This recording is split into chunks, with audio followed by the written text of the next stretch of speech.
First of all, we would like to say that we are grateful, myself and my wife, for the gifts of our mothers, for being who you are, a gift to us and to humanity. But personally, we want to wish every mother a happy, very happy Mother's Day. Blessed and happy Mother's Day. We would not be here without you. Thank you very much.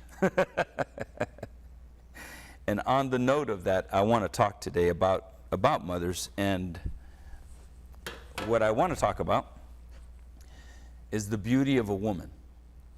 And the whole idea behind this is what God's intent overall, and again, this is one man's observation. I'm blessed because my mother's in the presence of the Lord, and I had the privilege of being able to lead her to the Lord before she passed on. So, you know, happy, I would think you're hearing me. Mother's Day to you, Mom. Okay, the beauty of a woman is cultivated by her love for her father and mother. She begins her love relationship at birth from her father and mother, which leads her to her love for God the Father. Once she reaches the age of accountability, she begins to develop this relationship with Father God. The attributes that result in this child, in this female body, is love and kindness. The beauty of a woman results with her uniqueness and is evidenced through her love and kindness. And once she chooses to marry, that beauty is seen by her love for her husband and eventually becomes a mother. In 1 Peter chapter 3, verses 1 through 4, it says, "Likewise, you wives, be submissive to your own husbands, so that if any do not obey the word, they may be won without a word by the conduct of their wives." Notice the expression, conduct of their wives, "as they see the purity and reverence of your lives." Purity and reverence. "Do not let your adorning, outward adorning, be outward adorning of braiding the hair, wearing gold, or putting on fine clothing. But let it be the hidden nature of the heart." And notice the expression, hidden nature, what is natural. Hidden nature of the heart, that which is not corruptible, even the ornament of a gentle and quiet spirit, which is very precious in the sight of God. In the Amplified, this is how it reads. It says, "In like manner, you married women, be submissive to your own husbands, subordinate yourselves as being secondary to and dependent on them, and adapt yourselves to them, so that even if any do not obey the word of God, they may be won over not by discussion, but by the godly lives of their wives, when they observe the pure and modest way in which you conduct yourselves, together with your reverence for your husband. You are to feel for him all that reverence includes, to respect, defer to, revere him, to honor, esteem, appreciate, prize, and in the human sense, to adore him. That is, to admire, praise, be devoted to, deeply love, and enjoy your husband. Let not yours be the merely external adorning with elaborate interweaving and knotting of the hair." And I chose to read this translation because it has merely. Let it not merely be the external, but it does not mean not to. So there's something that is within you that's reflected outside. And all of the things that are listed with regards to submission to husbands, obviously there is a responsibility on the husband's end for that to even take place. There has to be some honor from the husbands, the way they live. That's why a woman naturally will lean towards all the affection and the adorning and admiration that comes along with being married to a man. There's something that's inside naturally built in a woman that brings the best out of a man. says, let not yours be the merely external adorning with elaborate interweaving and knotting of the hair, the wearing of jewelry or changes of clothes, but let it be the inward adorning and beauty of the hidden person of the heart, with the incorruptible and unfading charm of a gentle and peaceful spirit, which is not anxious or wrought up, but is very precious in the sight of God. For it was thus that the pious women of old who hoped in God were accustomed to beautify themselves, and were submissive to their husbands, adapting themselves to them as themselves secondary and dependent upon them. It was thus that Sarah obeyed Abraham, following his guidance and acknowledging his headship over her by calling him Lord, Master, Leader, Authority. So that's just not automatic. You have to be in that position as a husband, right? So, but that being said, if that's there, this is what's going to happen. Remember that the woman is the glory of the man, and however the man is how the woman will show. So that's crucial. In the same way you married men should live, and this is why I added this in, because it needs to be qualified, should live considerately with your wives, with an intelligent recognition of the marriage relation, honoring the woman as physically the weaker, but realizing that you are joint heirs of the grace of God, unmerited favor of life, in order that your prayers may not be hindered and cut off. Otherwise, you cannot pray effectively. Finally, all of you should be of one and the same mind, united in spirit, sympathizing with one another, loving each other as brethren of one household, compassionate, courteous, tender-hearted, and humble. A mother's love is simply a reflection of her beauty.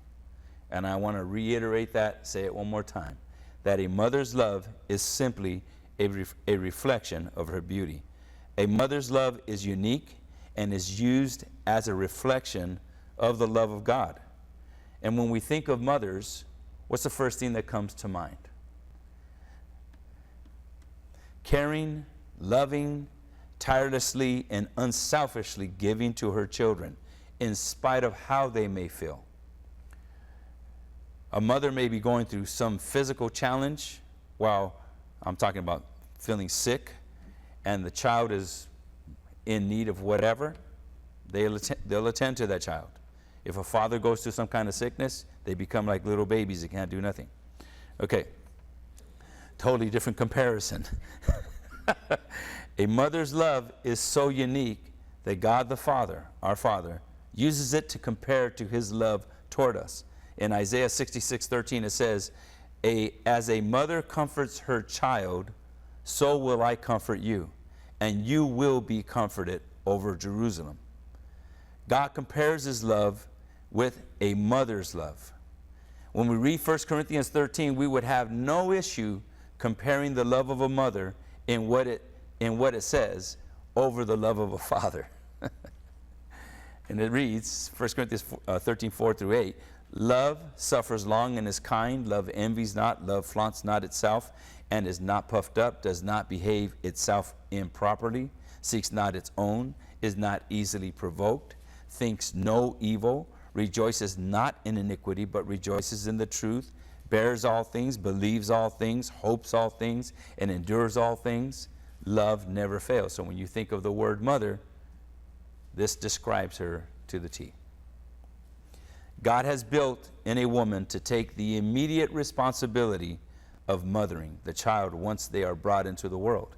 In John's Gospel, chapter 16, verse 21, it says, when a woman is giving birth, she has pain, because her hour has come. But as soon as she delivers a child, she no longer remembers the anguish for joy that a child is born into the world. The nurturing quality of a mother kicks in once the child is born into the world. The keen sense of love and responsibility leads her to speak words that will nurture her baby.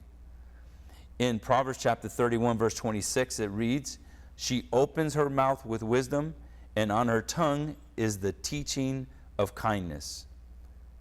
The patience to ensure her children is a quality that impacts the spirit of her children. The values that are instilled in the child's life comes through her beauty. The reflection of God's love toward her children is built in every woman once motherhood kicks in. A believing mother instills in her children the biblical moral values that will advance them in life. A mother's love leads her to her commitment to prayer and speaking words that will lead her in the way, or lead her child in the way they should go.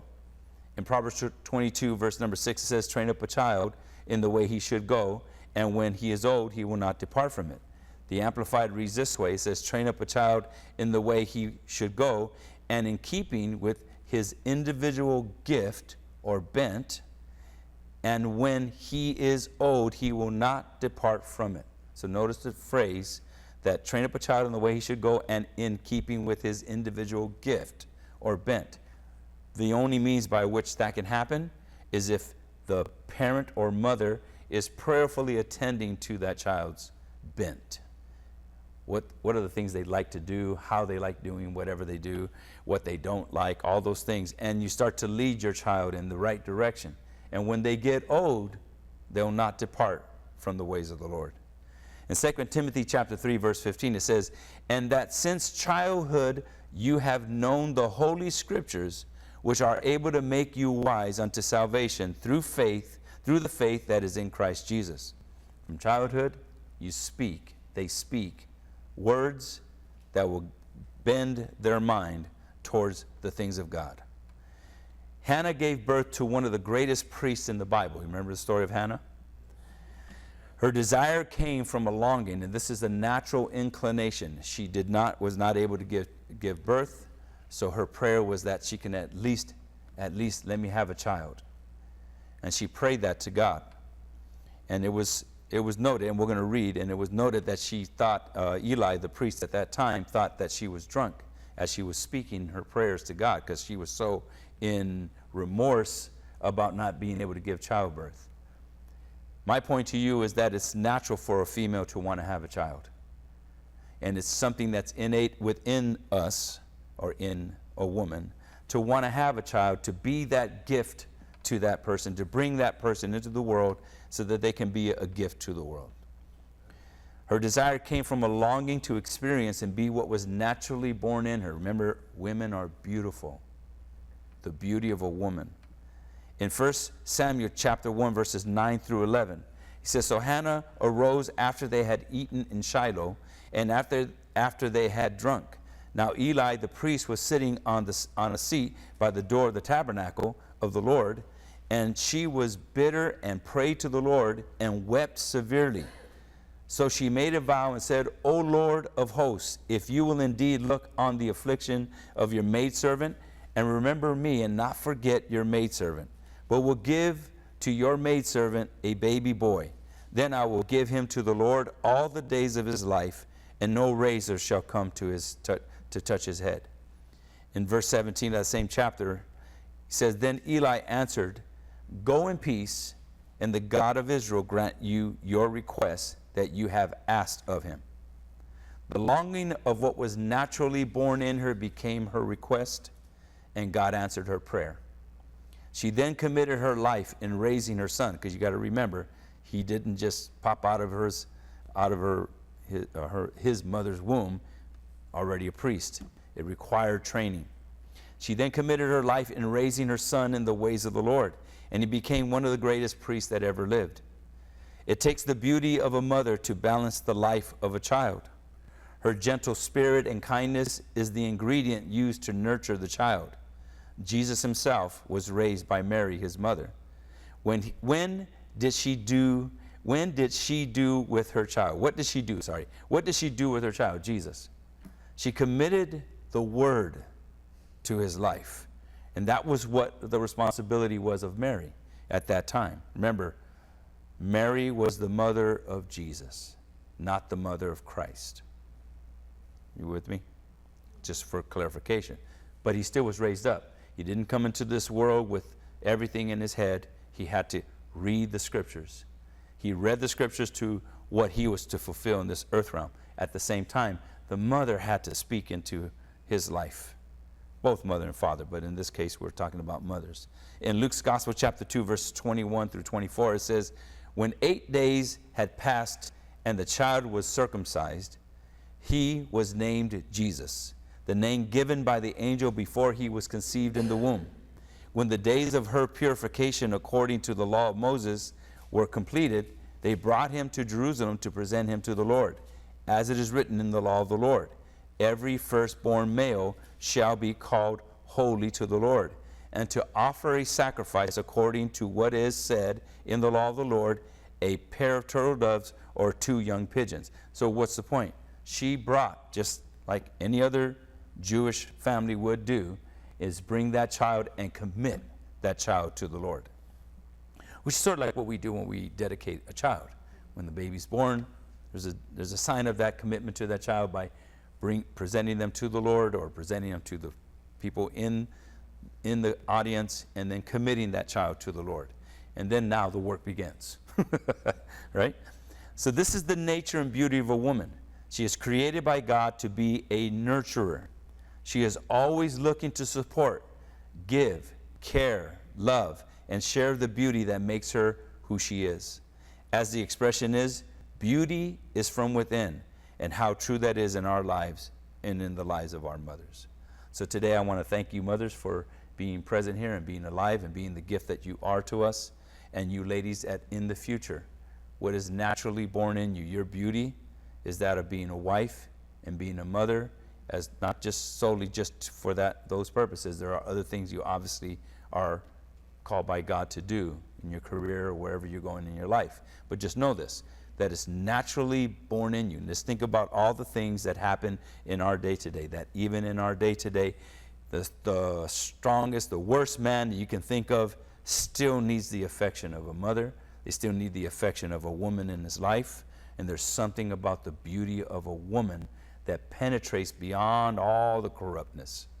And we know that we can go to our moms at any given point in time in our lives, and we can come to them with whatever and share our heart's desire, and they will have caring, untireless adoration and affection and understanding and wanting to help in the situation, whatever it may be. Any other mothers that you go to, that you try to tap into, they're going to say, you need to go talk to your mom. It's your mother. They are our mothers. And we go to them open-heartedly. And if it's not there, then you need to start it, because it's already a part of your nurturing characteristics. So beautiful, beautiful ladies, beautiful women, you're the beauty of God, and you're supposed to be. And so we thank you for your gift to us. And that's it. That concludes this aspect of our Mother's Day service. Want to just thank you for taking the time to join us, and trust this is encouraging to you. We'll see you next week.